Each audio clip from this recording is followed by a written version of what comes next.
также мой законопроект, запрещающий коллекторам работать с физическими лицами и выгонять людей из квартир.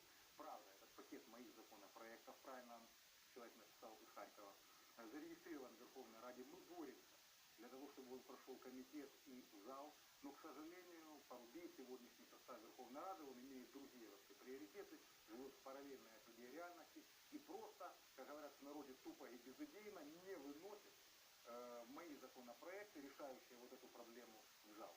Ну, зараз всі почули, що такий законопроект є. Шановний пане Парубій, якщо є така можливість, ну послухайте, у нас стільки людей, які бояться за свої квартири, трусяться, переписують майно на дітей неповнолітніх, роблять все завгодно, щоб уберегти. Але я про те, що ви говорили.